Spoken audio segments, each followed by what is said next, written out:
Hello എല്ലാവർക്കും നമസ്കാരം. ഇപ്പോൾ ഞങ്ങൾ നിൽക്കുന്നത് തിരുവനന്തപുരം ജില്ലയിലെ ഒരു മൃഗശാലയിലാണ്. അപ്പോൾ ഇന്ന് മൃഗശാലയുടെ പുതിയ വിശേഷങ്ങളൊക്കെ ആയിട്ടാണ് ഞങ്ങൾ വന്നിരിക്കുന്നത്.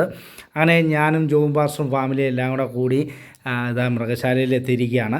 അപ്പോൾ തിരുവനന്തപുരം മൃഗശാലയെപ്പറ്റി പ്രത്യേകിച്ചൊന്നും ആൾക്കാരുടെ അടുത്ത് പറയേണ്ട കാര്യമില്ല, എല്ലാവർക്കും അറിയാവുന്നതാണ്. എങ്കിലും ഇതുവരെ ഇവിടെ വരാത്തവർക്കായിട്ടാണ് ഇപ്പോൾ പറയുന്നത്. വളരെ മനോഹരമായ ഒരു പ്ലേസാണ്. ഫാമിലി ആയിട്ട് കുഞ്ഞുങ്ങളൊക്കെ ആയിട്ട് എൻ്റർടൈൻ ചെയ്യാൻ പറ്റുന്ന നല്ലൊരു സ്പോട്ട് തന്നെയാണ്. അപ്പോൾ വരാത്തവർ തീർച്ചയായിട്ടും അവിടെ വരണം.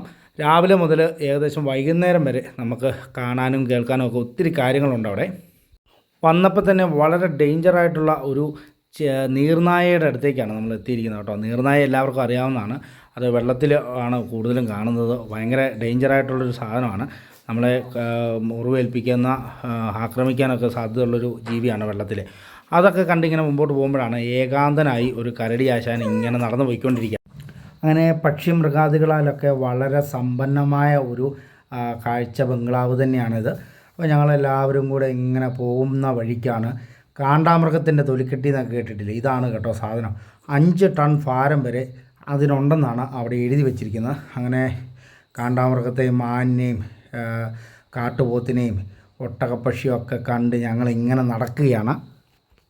അങ്ങനെ നടന്ന് ഞങ്ങൾ മുമ്പോട്ട് പോകുമ്പോഴാണ് സിംഹത്തിൻ്റെയൊക്കെ കൂട് അവിടെ ബോർഡ് കണ്ട്. അപ്പോൾ അങ്ങനെ സിംഹരാജനെ കാണാൻ വേണ്ടി ചെന്നപ്പോൾ സിംഹരാജൻ നല്ല ഉറക്കത്തിലാണ്. അപ്പോൾ ഞങ്ങൾ അടുത്തത് കടുവയെ കാണാൻ വേണ്ടി അങ്ങോട്ട് ചെന്നു.